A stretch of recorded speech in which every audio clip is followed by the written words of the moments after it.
So I was just talking with Jen earlier when we first came in. I keep using the words excited about this, and it feels not quite right to be excited about such a heavy topic, but it's a super important topic. So I'm very much looking forward to this. I have been very much looking forward to this opportunity. Just want to introduce myself, and then I will introduce our panelists, and we will move on from there. So I am Russ Babcock. I think, actually, I think everybody here in the room knows, and hopefully a lot of folks online. I am a principal program manager for Adobe. I am also the community impact lead for our site, and I am on the board of directors for the Friends Not-Profit, and we will hear more about that from Angela here in just a moment.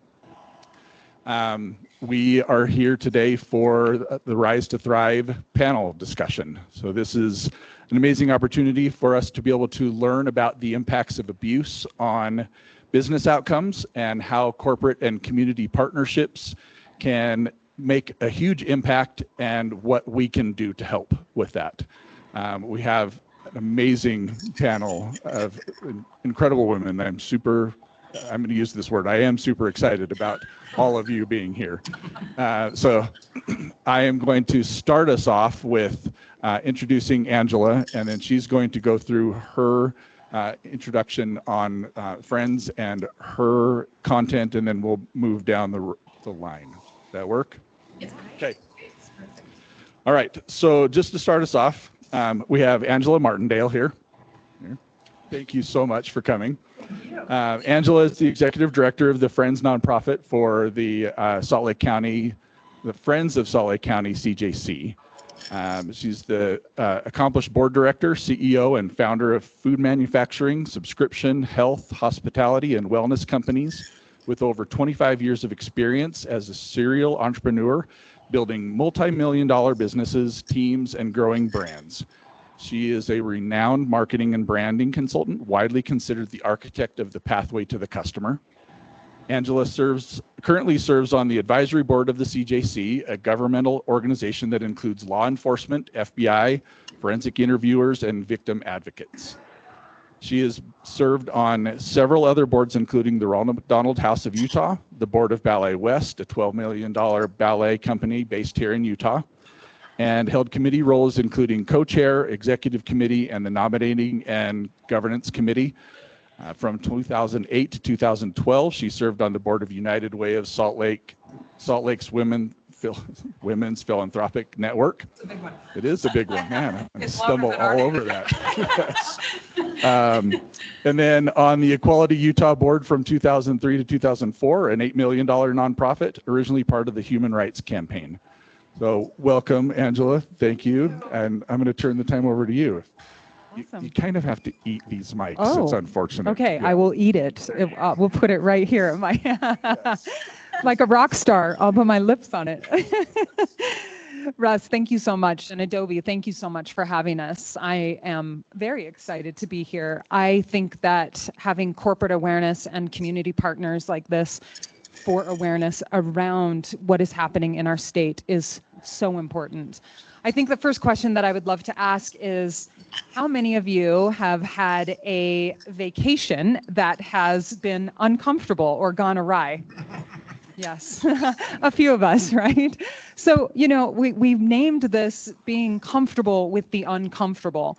And it's because a couple of years ago, I went on a vacation to California. I was so excited about my beachfront hotel and all the things that I was going to do. And I rolled out my luggage and, opened up the big, beautiful sliding glass windows. And there was many protesters outside my window, right underneath my balcony. And I was so amazed at how they organized themselves and how passionate they were about what they were really protesting and talking about, right? It was probably about the hotel, unfortunately. But for me, I am here with a megaphone. I am here really asking each and every one of you to understand the impacts of crime to children and abuse in our state. And we're going to share a lot of those things with you today. So getting comfortable with being uncomfortable, I became the executive director just a little bit over 18 months ago. And we're making huge strides in our community talking about the abuse and crimes to children. And I didn't know how vast that was. And so for me, this is a passion project at this point, and it's super important to me. And I'm so excited to have most of our board here today. So thank you for being here. The Friends nonprofit supports the Children's Justice Center work. And what we do is we transform trauma into resilience. And how we do that is we provide many, many different therapies, crisis care, rides to the center. And at the end of the day, they come to our center to tell their story and to only have to tell their story once. So if they have been witness to a crime or they have experienced a crime, we would so much prefer that they come to the Children's Justice Center instead of a police station or, even, of course, they're going to tell a teacher or a counselor or their parents. And we want people to know that they can come to us if there is a serious crime. Unfortunately, I'm going to pull up some statistics because it's super important. I have a full permission to share a story about a little girl named Rosie. And Rosie was homeless with her single mother in dire circumstances. With the most stable she had ever been was in a trailer for a short period of time without running water. At age 5, Rosie was physically and sexually abused by her mother's boyfriend. She was removed and placed in a beautiful home with an adoptive foster. You'll see here, which is so incredible. And that she began telling her story through a letter of her trauma and how that happened. And Rosie found the courage to tell her story with the investigative team at the Children's Justice Center. Her courage was met with swift action, and with her family's unwavering love and support, Rosie found justice in holding her abuser accountable. She began to thrive, embracing her education, excelling in school, and discovered a passion for art, animals, and skiing. Her journey is a testament of the strength of the human spirit. She's just one child. So 3,700 child victims of crime are reported to the Salt Lake County Children's Justice Center a year. We see the most of our population. 80% of those children have been sexually abused, raped, molested, sexually exploited, been the victims of internet crime and trafficking. 15% experience physical abuse, non-accidental burns, broken bones, contusions, and internal injuries. 5% witness domestic violence, homicide, abduction, and drug endangerment.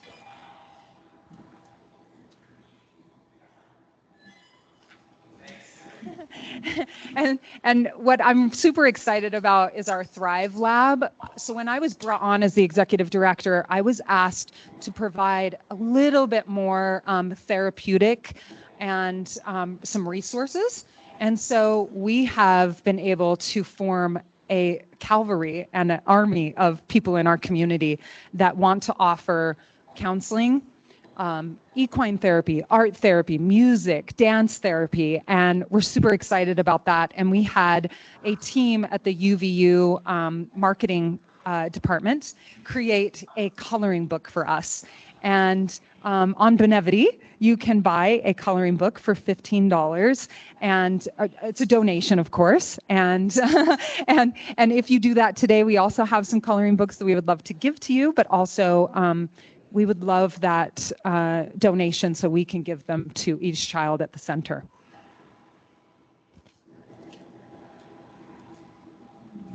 No. Oh, okay. All right. I don't know. I don't know that we had it. I wasn't planning for audio. I didn't know that we needed audio. Just speak to it. Okay. Yeah. Just tell the story. Yeah. Narrate. Yeah. You can switch it. You can go online and see our beautiful video that we're paying right now on friendsofthecjc.org. let me advance it.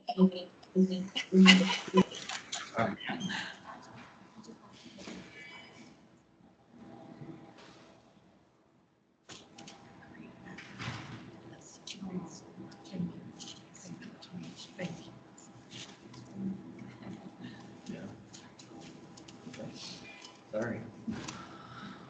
Okay. We're good. Awesome. Now you're good. Yeah. All right. That was exciting. Thank you so much, Angela. It's been an absolute pleasure to serve on the board with you. It's an incredible opportunity, and there's a huge need in our community right now for this. All right, I'm going to move on and introduce our next panelist. So we have Dr. Susan Madsen. Dr. Susan Madsen here is considered one of the top global scholars and thought leaders on the topic of women's leadership, has authored or edited 9 books, and has published hundreds of articles, chapters, and reports. Her research has been cited in the U.S. News and World Report, The Atlantic, The New York Times, Parenting Magazine, Chronicle of Higher Education, and The Washington Post. She is also a regular contributor to Forbes and other local and state newspapers. Professor Madsen is the Karen Haight Huntsman Endowed Professor of Leadership in the John M. Huntsman Board School of Business at Utah State University. So many just a giant mouthful of words here. It's incredible. She also serves on many nonprofit and community boards. She is the founding director of the Utah Women and Leadership Project, and her passion is to strengthen the impact of girls and women in Utah and worldwide. Thank you so much for joining us, Susan. Thanks, and I'm going to need to stand up because I want to see my slides. So I think I'm okay if I stand in front of the people online. Yep. I'll just be your close friend. Perfect. Yes. Fantastic. So good to be here, and hello to everybody online. So about a year and a half ago, I am with the Utah Women in Leadership Project, like you said, and also a professor, but have really leaned into the work for 15 years of how to shift Utah in terms of many, many different things. And we do have high rates of domestic violence, sexual assault. We're 9th worst in the nation on sexual assault and rape. We have higher levels than the nation on child sexual abuse. We have low level, we're the worst state for women's equality. I could go on, but that's not what this is about. And I've been a leading voice in this area, but about a year and a half ago, really decided to look at the data. I've done things at the United Nations before where we as scholars look at the trajectory. Like if we keep doing the pieces and parts we're doing right now, we brought this back to Utah. It's going to take us 3 to 4 decades to make notable progress. And I have a 9-month-old granddaughter who's a twin. We love James too, but Savannah is who I'm talking about. Other granddaughters, daughter, sons too. And as I look at what we're doing in Utah, we have to do better. We have to do better to get violence rates down. We have to do better. How to do this is what I've been up to. And a year ago, in fact, we just had a summit. A couple of weeks ago, it's 1 year in, started what's called a bolder way forward. And that is, we do not have 3 to 4 decades to get our child sexual assault down. We, for the good of our daughters and granddaughters and people we love, our spouses, everybody around us, we need to kick this into gear and not just be doing the pieces and parts.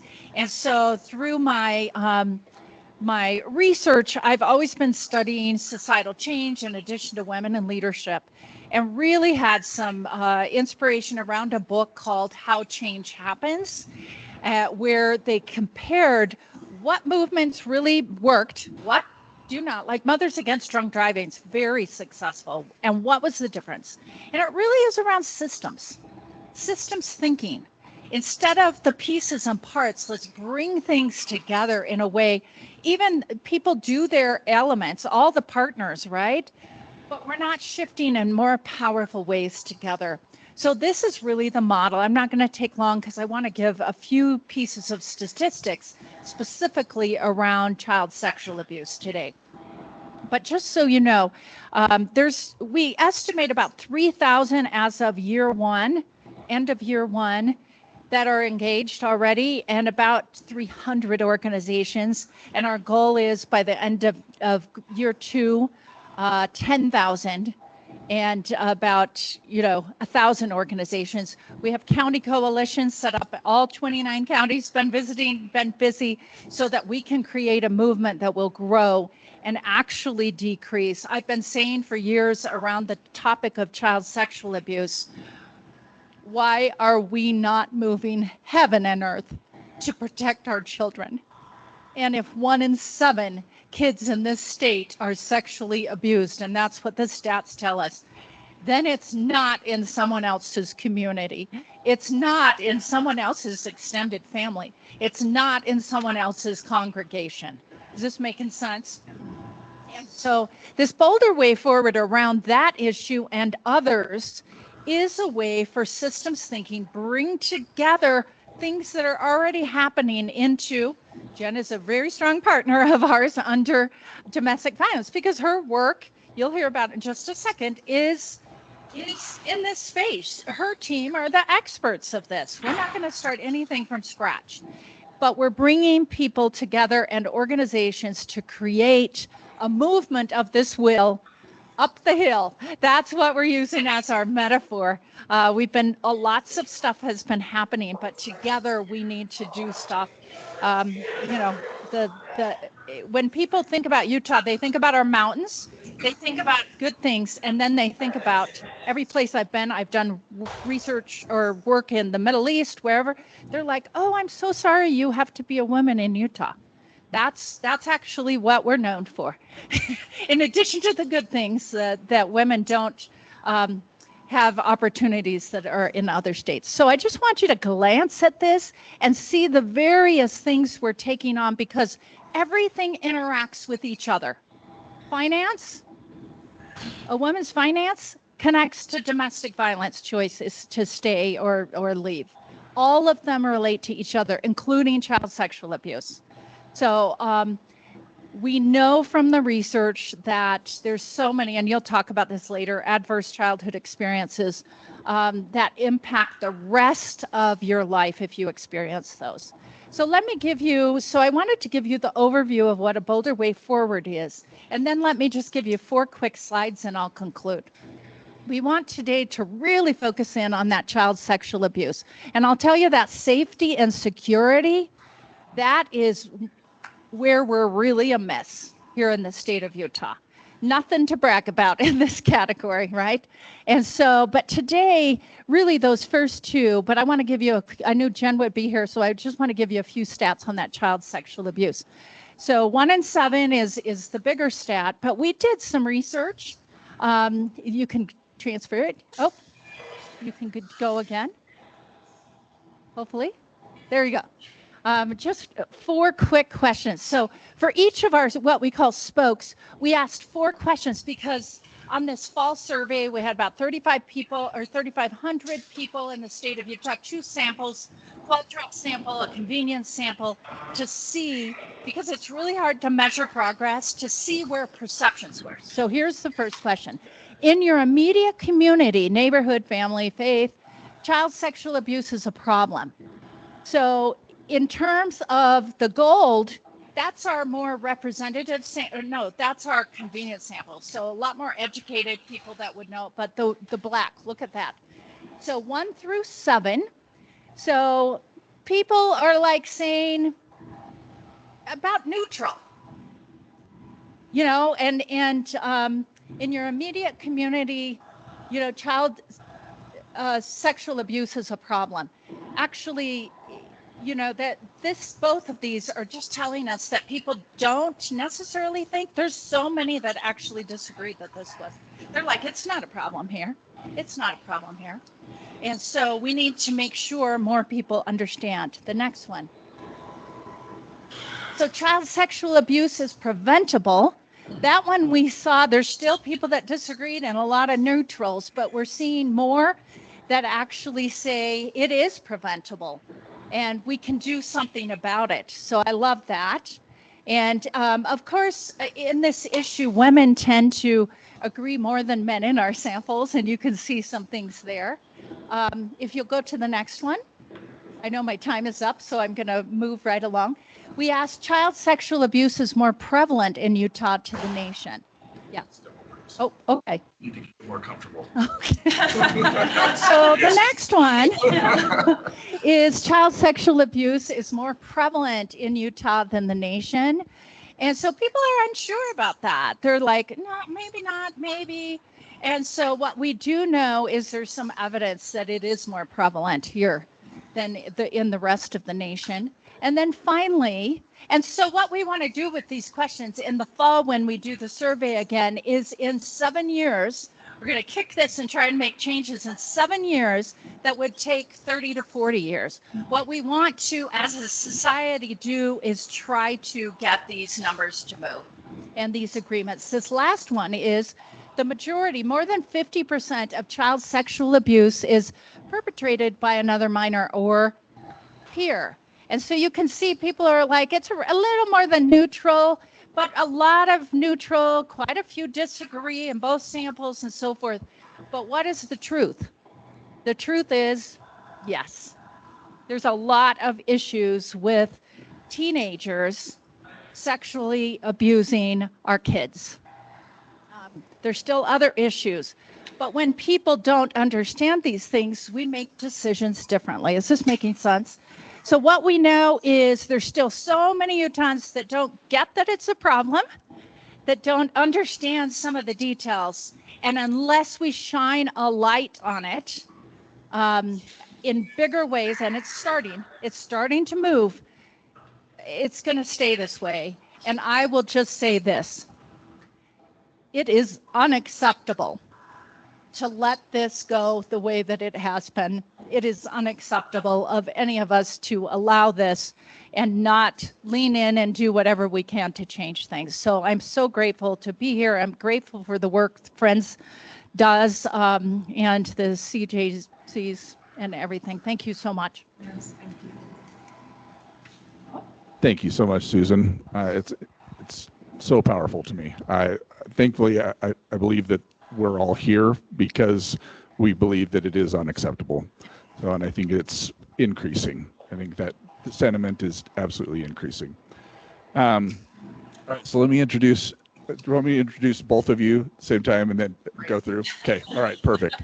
So I'm going to introduce our next panelists. We've got Jennifer Campbell and Jacki Cassady. So Jennifer Campbell, MPA, is the Executive Director of the statewide Utah Domestic Violence Coalition. This statewide nonprofit specializes in advocacy, collaboration, and technical support for all the agencies offering shelter and supportive services to individuals impacted by domestic violence. She serves as a co-chair of the Salt Lake Valley Coalition to End Homelessness, charged with coordinating homeless services in Salt Lake County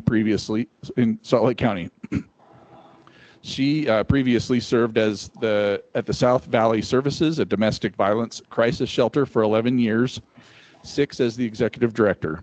Jen is steadfastly committed to empowering survivors through education, advocacy, and policy. We also have Jacki Cassady. So Jacki is a Utah Employers Against Domestic Violence training coordinator and executive coach. Sorry. I got my water over here, but thank you. So Jacki encourages people to lean into the great resignation, which means less stagnation in both personal and professional life. She focuses on skill elimination and helps clients to focus on their passions, encouraging them to find success in focusing on their career desires through the process of skill elimination. She is a community and corporate educational implementer for the Utah Domestic Violence Coalition, focusing on bringing awareness and policy training to Utah companies in hopes of ending domestic violence in Utah through advocacy, education, collaboration, and leadership. She envisions a world where all individuals and families live free from violence, feel safe, empowered, and hopeful. Jen, Jacki, thank you. Appreciate that. Hopefully I'm holding it good. You're good. Hey, it's my biggest stress right now. Hold the microphone. Don't drop it. So I'm going to just start and talk a little bit about the Utah Domestic Violence Coalition. That was a great, overall, but kind of who are we and what do we do?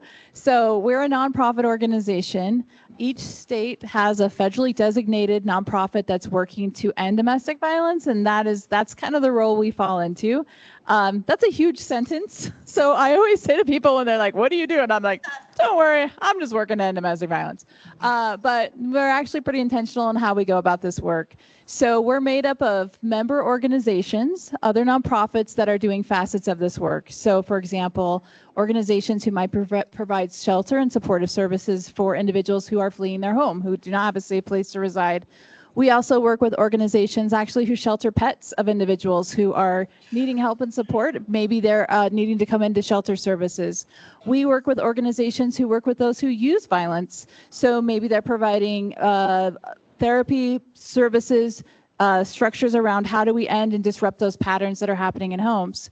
We work with legal services that are helping survivors navigate the criminal justice system. So we work to do this through a bunch of different ways, but our most important job, I always tell everyone, is listen. So we travel around the state and talk to organizations, individuals that have been impacted by violence, those who have used violence, those that are serving them, and ask, what do we need to do in our state to be successful in ending domestic violence? And so it's through this really opportunity to listen and hear from those doing that day-to-day aspect of the work that it helps formulate the policies that we work on, the programs that we may bring. We're not actually a direct service provider, except when we need to be. So we provide a 24-hour hotline service for anyone to call, whether they need help and access to services, whether they're potentially using violence, or whether they know someone who needs help. We do that because there's not an organization that can do that right now. And so we help facilitate that access to have an advocate there for anyone who needs it. We also provide funding as well as flexible funding for individuals who might be losing their homes. When they're experiencing domestic violence, we find that home and that access to housing is often becomes a point of contention in that relationship, and often they don't have access to that. And so how do we ensure that we can help individuals avoid the potentials of homelessness or help them get back in to be safely housed? And then we also have a program we're going to talk about today. One of our many programs is working with employers. Because one of the pieces that I've always believed as I started this work, I started as a volunteer years back, and I started because I didn't know what I could do, and that bothered me. I knew individuals who'd been impacted by domestic violence, and I didn't know what to say to them. I didn't know how to be responsive, and I didn't know how to help them. And when I began volunteering, I realized that there was a whole network of services. There were professionals that knew how to do this work. There was help and resources, but I didn't know that. I grew up here in Utah. I've lived here my whole life. I had no idea that I was 10 minutes away from a shelter service that could help someone. I didn't understand that we had 16 across the state. I didn't know that there were supportive services for individuals who might need it. And so our goal and hope is to help everyone recognize what domestic violence is, know how to how to respond to someone if they come to you for looking for help, and know that there's resources to refer. And so Jacki's going to talk a little bit more about what that looks like in the workplace, because we know that we spend a fair amount of our day, whether we're online, and welcome to everyone who's working in their home office space, or whether we're here in person with our coworkers. And that is often where we spend the majority of our day. I know a lot of my days, I think of yesterday, I was like, oh, I was with not my family all day long. And so how do we start building places of safety throughout the state? And so thank you for being here and being a part of that conversation. Thank you, Jen. Am I doing it right? Yep. Great. So Jacki Cassady and A little bit higher. You're a little bit closer. this. There you All go. right. Okay. I'll just not move it at all. There you go. Yeah, so as Jen mentioned, I am the training coordinator for the Utah Employers Against Domestic Violence program. It's a relatively new program that the UDVC is offering, and we go around and meet with employers and give them insight on what a more trauma-informed workplace can look like. As Jen mentioned, a lot of us are working from home now, even if you're splitting time in the office some days of the week. In a way, your work has now extended into the home, which could be problematic if you are experiencing domestic violence. So this slide just demonstrates, I'm going to pull Susan. So this just demonstrates what domestic violence looks like. So what's healthy, unhealthy, and falls into that abusive category.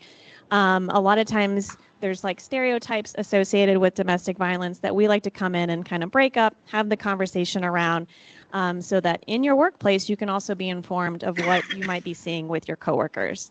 So next slide. Okay.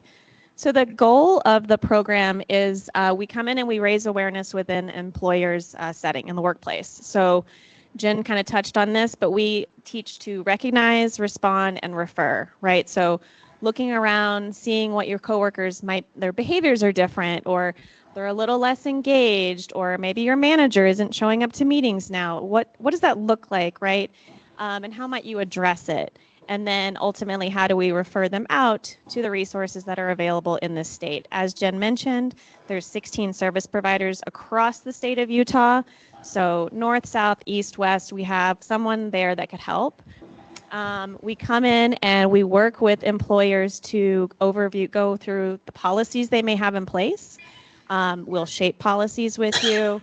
We tend to do about 3 trainings. So initial training is with your HR partners. Then you move into the managers as well as employees, right? So you get that holistic view so everyone in the workplace knows what to look for and how they can offer support to their coworkers. Next slide. So this is actually, Jen started this program, 2 years ago? A year. Oh, okay. Some days it feels like 10. I'm speaking it to truth. So it's going to be a longer program than it is already. Yes, there you go. So this is a member highlight. When I came on board to start working with Jen and team on the program, we were wrapping up the Mountain America training, right? So Mountain America, they were one of the first to come on board and do the training with the Domestic Violence Coalition, and it's stuck with them. They have managers that are reaching out to HR partners now, recognizing signs and symptoms, and being able to better support their staff. Which is phenomenal. Next slide. We've also worked with Deseret Credit Union as well as ABC4 is our media partner. So we're expanding the program, still relatively new. But here's a simple stat, right? So 1 in 3 women and 1 in 4 men in Utah are going to experience intimate partner violence. So certainly if you think about an organization as large as Adobe, right? If you're in a meeting, you can kind of run through those numbers and see, okay, someone I work with is experiencing domestic violence. There's also the flip side of that. Someone might be perpetrating it, right? So we have to think about it from all angles. And then a quick note here for women, intimate partner violence over the course of their lifetime can cost them upwards of $100,000. Men, it's a little less, around $23,000. And then there's ultimately a productivity impact to the bottom line of business. So upwards of almost $2 billion a year just for business impact alone. Next slide. Okay, so this is just a high-level overview of how does domestic violence impact the workplace. We kind of touched on it through each of the speakers so far, but finances, children, even access to your personal or your work laptop, any of those things can be used by a perpetrator to commit domestic violence. So we can't really bucket it into home is home and work is work. As you can see, it spans, perpetrators will impact the workplaces, friends, access to children. Any of these things are part of the training that we address with employers. And then next slide. Oh, this is how to get involved. So I'll say personally, I reached out to the coalition last year. I myself was experiencing domestic violence and I wanted to get involved. And so I got involved, and it has forayed into being the training coordinator for this program that I am extremely passionate about. So you can get involved in any way. You can make a donation to us. You can reach out to volunteer for booth events. You can also just spread word via social media, right? The more that we spread the word, I always like to say, who does silence serve? The perpetrator. So the more that we communicate within the community about signs, symptoms, and resources, the better off we will all be. We're good. Amazing. Thank you so much, Jen, Jacki. Thank you. It's always surprising to me. So as the community impact lead for our site, I've been aware of UDVC, but I wasn't aware of the scope of your impact. So I love being able to learn more and more. And I swear, as soon as I start talking, I'm good. But as soon as I start talking, that's exactly right.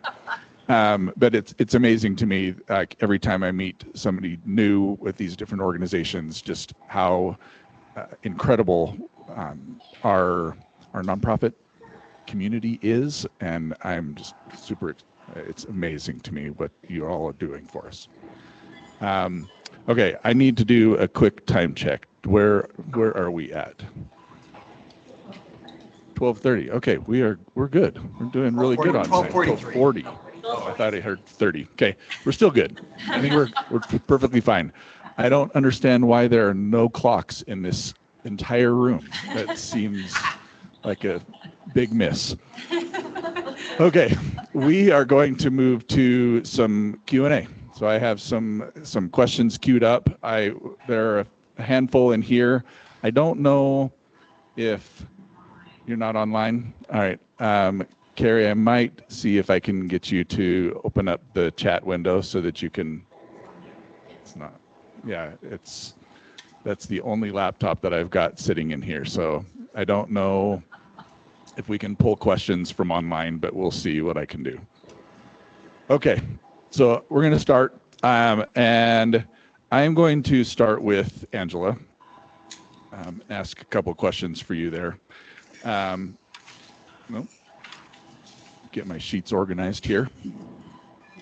I know the answer to these questions, but I know there's a lot of folks who don't. But can you tell us why the CJC exists and how it's different from other entities that take in child victims of crime? Yeah, we exist to really create a safe space for small voices to be heard. That is the reason why we exist. We also have many different programs. We also provide many different services, medical exams. We are a globally well-renowned program with multidisciplinary team that everyone takes on the case. So anything from our police officers to counselors at school to teachers to children advocates, victim advocates. There's many facets to our program. What makes us different is that it's a safe place and they only have to tell their story once. So if a child is, taken to a police station, they might have 3 to 5 to 7 detectives or different multidisciplinary team members come and chat with them, right? You've all seen, true crime series where they have to tell the story again and again and again. We have high tech forensic recording equipment that the Friends has installed in both of our centers. And so every room is equipped with this forensic equipment, and we can hear a pin drop in these rooms. That is very different than any other center or a police station, right? If there's crime committed. We also create a really safe place for them to be able to tell the truth. And we don't coerce them, right? We don't pressure them. They get to choose. So the moment they walk into the center, they get to choose what room they step into, who they can talk to, what they say, if they get a medical exam, if they don't, right? They're given all their options. And then at the end of it, they get a comfort item. They get to choose that comfort item. They get to choose their coloring book or, the things that they, the snacks that they eat. They didn't get to choose to experience crime. And so we like to empower the child as much as possible. Amazing. Tell us more about that coloring book. Can you tell us about the I Am coloring book? Yes. So the I Am coloring book is super important for us. One, we wanted to create really powerful messages for kids. So you can hold that. So we wanted to empower kids as they were walking into the center, giving them a message of hope, but also power words. I'm an advocate of mantras and power words and affirmations. And so I am confident, I am smart, I am worthy of love, I am powerful, I am resilient. It's all those things that from, the time that they can read till up to 17, the book is really fantastic. It goes to, from just doodles, if a 3-year-old starts looking at the book to all the way to, a little bit more advanced coloring. There's places for notes, for thoughts, and each child, our goal is that each child that comes through the center would receive a coloring book. We have an incredible sponsor of this coloring book. Jonathan Jewelers has come on in holiday. They have sponsored the coloring book, and we're super excited for that partnership. And they want to make sure that every single person that comes through both centers, every single child that comes through both centers gets a coloring book. But more importantly, it's more about things that they might not be told at home, right? The owner of Jonathan Jewelers really took this on because he said that he experienced, and I don't want to share too much of his story, but he experienced a lot of abuse in his childhood, and what saved him was coloring. He would go into his room, it was a safe place, and he would start to color. And so this really spoke to him, and we love him for that. So thank you. That's incredible. Thank you. Thank you, Susan, for the amazing modeling. That was very well done. Russ, there's some online questions I can read if you want. Okay, let me jump through some of these. Thank you very much, Russ. I appreciate you doing that. I was wondering how we were going to be able to get to that, so thank you. All right, Susan, I have a couple questions for you. You shared some stats. Yeah. So this is super concerning. Like, those stats are very concerning, right? My first question is, why are our violence rates in Utah, particularly with girls and women, higher than many other states? I do get this a lot. And when you look at the research, and I happen to be a very religious, spiritual person myself, and I'm a member of the Latter-day Saint religion, so the predominant religion here. But any more religious environment tends to be more conservative. So conservative and religious, kind of go together in a lot of ways. And anytime you have an environment where there's a big gap in what messages, like men should be doing this, women should be doing this, you tend to have a power gap in gender. Anytime you have a power gap and you're more like, men in Utah still are looked at as the more public figures, and women are more private and do more things in the home. Anytime, and there's a power gap between those two things. Anytime you have a power gap between men and women, you tend to have more violence. That's what it comes down to. And so you would think it would be the opposite, but it is not, unless we break the silence. So if you don't talk about it, this is what happens. And so our goal, really, all of our goal, right, is to break the silence and bring it up to people know about it. Then we have a choice, a better choice as a society to actually do thoughtful, strategic work. So if we just leave it the way it is, we're going to continue violence, and in general, the U.S. violence, especially around assault, is going up because there's so much violence and video games and different things that are causing that. Can you expound on how a bolder way forward will help change that? Well, it's not just us. We're all the organizations, and we hope to partner closer with your organization, and actually Tracy. I'm having and I know Tracy and all of those folks, but it is, and I get teary-eyed, you know that already. We have to overpower the status quo right now. We have to shift to things. And no organization, no matter how, and Jennifer knows I adore her and the organization, but none of us alone can shift in the way that we have to shift Utah to protect our kids, to make sure everyone thrives more. And so that's really what the Boulder Way Forward is to be a vehicle where we can come together, and your organizations, bring people together already, but they're not amplified the way that it needs to be amplified. Every single home needs to know of the resources, not maybe for themselves, but every person will confront or be, whether you're in college or whatever, be around people who have had intimate partner violence and so forth. In fact, last year, I just tell you this story real quick. I had a young woman who had graduated from an institution of higher learning in the state of Utah. Her and I talked. She had graduated the year before. And she told me that last year, she herself had 3 friends that had been raped that year. And our campuses there's lots of issues. And none of them wanted to go and none of them reported. I said, "What did you do?" And she said, "I just cried with them. I just hugged them and I cried." And that was one person. And so unless we shine a light, and I'm fighting with one of our papers because they're like, "Your last editorial, we're not going to publish it because it's dark.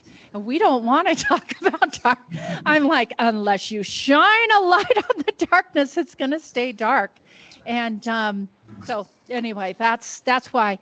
And Boulder Way Forward can help elevate and bring more and more people in and move it around the county. And so it's our partners, honestly. We're just going to elevate what they're doing already and then figure out the gaps, right?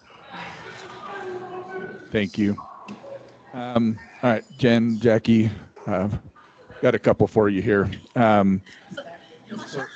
What are some common misbeliefs about domestic violence? Oh, okay. Yeah. Am I eating the microphone the right way again? Good. Some common misbeliefs, right? So common misbeliefs can be that it's all a black eye, or it's it's physical evidence. It's also, we mentioned it a little bit in the presentation, but it's access to children. It's financials, right? It's there's also misconceptions around, if I offer support, and victims are never going to go back to their perpetrator. And that's just not the case, right? There's multiple reasons. There can be illness in the household, right? And so there's this support group that's baked in, but is also attached to the violence itself. So common misbeliefs are that it is always going to be physically present and evident to you, and that's just not the case. People mask and they hide, and when you get into that kind of frozen state, right, you can't really make decisions and remove yourself from a potentially violent situation. Anything, Jen, on that? Okay. Perfect. Can I just add really quick? Just yesterday, I had a chat with someone who I described. She said, "I'm struggling." I was speaking, and I said, "Give me some of the things."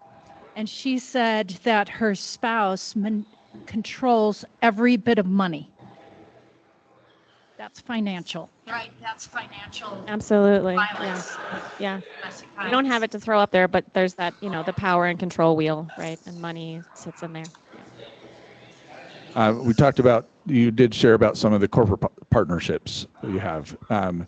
What has been the response from employers when they learn about how to recognize and respond to domestic violence in the workplace? Yeah, and I'll go back to your word, excitement. So, right, that's a hard word when we talk about this type of work. But I will tell you what we're seeing is, based on the statistics, based on the experiences, the intersecting issues, people have experienced violence in their life. That's just something that we all are learning. We're all sitting in and we're beginning to understand. But the part about this that I think is so hard is that when someone comes forward to you, you think of all of the things you didn't know what to say. you don't know. I mean, maybe you knew, maybe you've had experience with this, but it is a very scary moment. And it's also a hugely impactful moment for someone who's experiencing violence. Susan gave a great example, right? Someone came to her, there's issues, she asked more questions. And the thing that we're finding for businesses is that when we can inform them that you can also play a role in stopping violence, and it is okay and it is acceptable, and we should name these things, and we should feel okay to say what you're telling me concerns me, and there are services and there's opportunities for you. It's changing our conversations about violence, and that's one of the big things that we need to do. We do need to name this, and we do need to feel comfortable. And as a business, sometimes we feel like that's a home issue, right? I had a t-shirt for that. That's a home issue. That's a home issue. That's a home issue. Yeah, it's not. This is a people issue. This is when someone is experiencing this, you all can play a role. And today is overwhelming and hard, and it's uncomfortable, right? But I think what we're seeing from businesses is to feel encouraged that they too can play an active role in stopping violence. And it can be in the things you're already doing. There are already policies and procedures that I know that you have in place that would be beneficial for someone to understand through the lens of, if I was experiencing violence, how would this help me? But we have to educate ourselves, right? So I think it is naming what they're already seeing and allowing them to sit in that, and then know ways to help.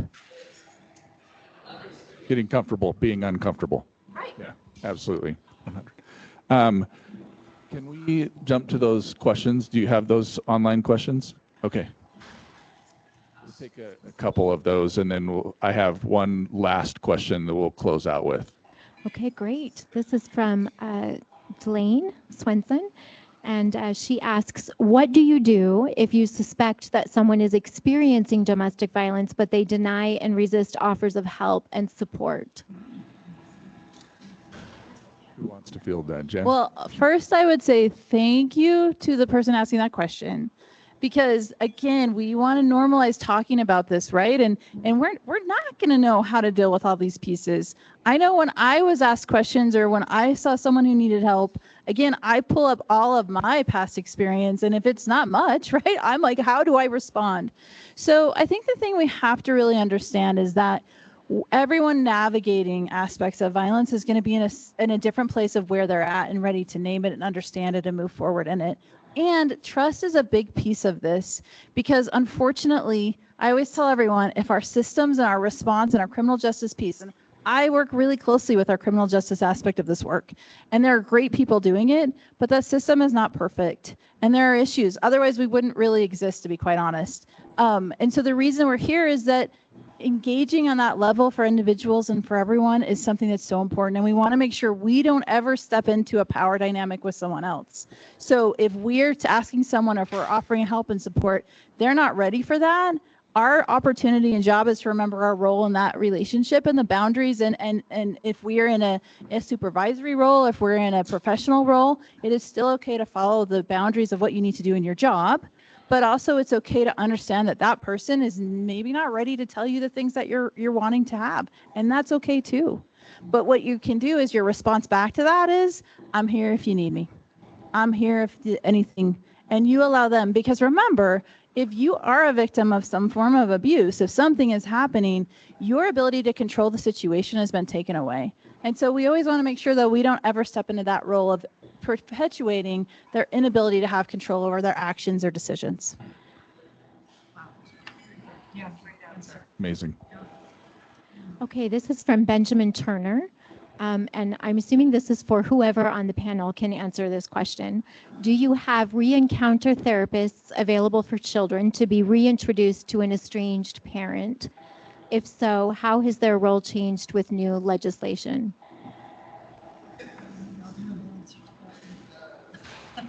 Jen? I'm gonna maybe. I'm assuming maybe they're talking to House Bill 272 and the impacts that had on families' navigation in the civil court system. And so what I would say, because I know we're kind of short on time, that my information hopefully is on here. and it is, right? I know it is, I'm sorry. And that they are welcome to reach out to the coalition. We're working really closely with the Office of the Courts and navigation of this new legislation and what that means as far as system and systemic impact. Because what they're talking about is a really big issue, and thank you for this question. And our feedback across the state is how hard this navigation is for families, and I don't want in any way discount that just with time, but I just want to let you know that there are resources. We're happy to talk with anyone. They can reach out. We're working with the courts as they're navigating this. We're working with also lawyers that are getting a part of this new legislation and trying to create a system of response to help in that exact question. And so I thank you for it. I know it's a tough navigation, and we're happy to talk more about it. Thank you. Okay, I am going to close this out. I have one question. Carrie, if you can advance this to the last slide. Are you able to do that?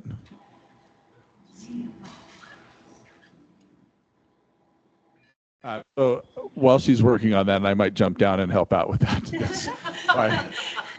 We're like using one machine to be able to do all of these little pieces. So, but this is the question for everybody, for all of you. So how can companies and employees get involved? So we're going to get one last slide up there with some QR codes for part of that. But if Angela, if you want to just work down the line, and I'll help Carrie get that back up there. Yes, how can you get involved? Many different ways, of course. Funding is always something that we need. So any sort of donation from $5 to $100 is always welcome. But also, break the silence, like Susan said. Talk about if something is happening. If you see something, say something. If something is happening to you or around you, talk to someone. Say something, call someone. It is super important, and be honest about what's going on. You're not alone, and there is support for you. And also for employees and employers, if you want to get involved, there are many different ways for us. We do lots of volunteer projects. We give Lyft rides, Uber rides to the center if you, donate, or if you have relationships in those areas. We'd love to get to know you and garner some relationships there. Right now, we need a new roof on one of our centers. If anyone has a connection with a new roof or suppliers, we would love that. Otherwise, just if something's happening, say something. I think that's the biggest thing.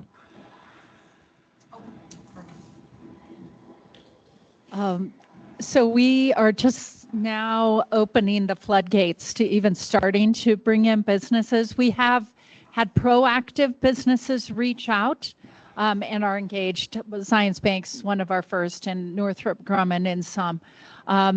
But lots of ways to be involved. All 18 spokes have working groups if people want to lean in. Seriously, we have 12 impact teams on identity and different kinds of things that relate, and then county coalitions. In terms of, I said amen to the funding thing. I'll always need that. But in terms of other things that just you can do at your companies, in the next month, we will have a really cool, engaging male allyship training ready to go, where 3 to 5 men, it's in groups, but there's a video where you can pause and you do assignments, and you can choose if you want music in the background. It's really going to be cool. And it's 4 sessions where just men meet in small groups. We have another one on women and finding your calling and purpose and understanding your gifts and strengths. And then we have a series of 18 for each spoke, short videos that'll be coming out so people can get a taste. What's happening in Utah on child sexual abuse?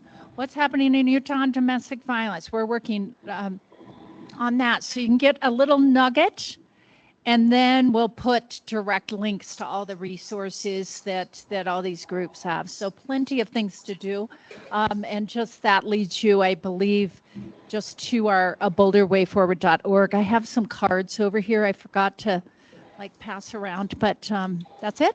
Oh, you've got it. Super fast. Good. I always tell everyone there's 3 ways to help in this work: time, talents, and funds. So donate your time. Find an organization that's doing facets of this work. Become a part of it.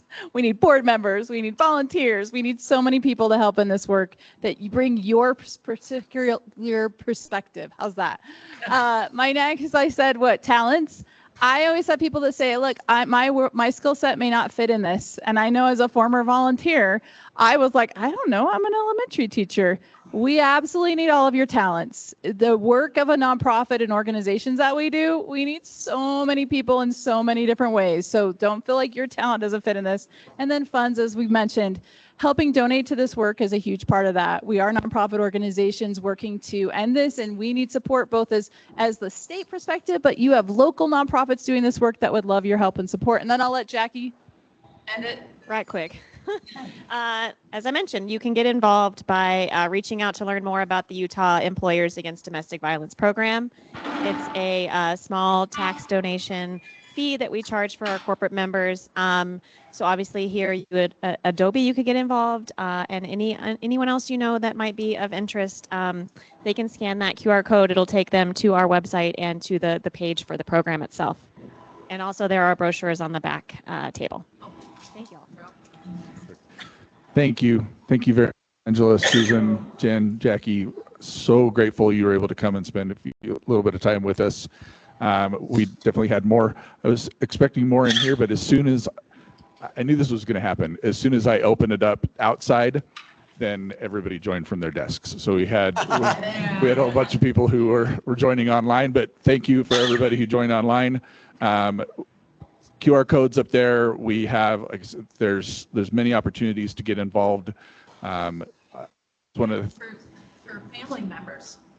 yes, absolutely. Mother-in-laws. Yeah. Everyone can be a part of it. No, seriously. Yeah, I mean, that's a big thing. Yeah. Absolutely. Thank you very much. Grateful for this time, and thanks everybody for joining us. Thank you, everyone.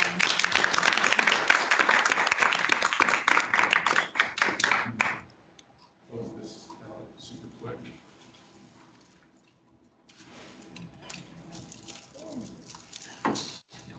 Thank you for coming, you guys. Thank you so much for being here. We filled the house. I know.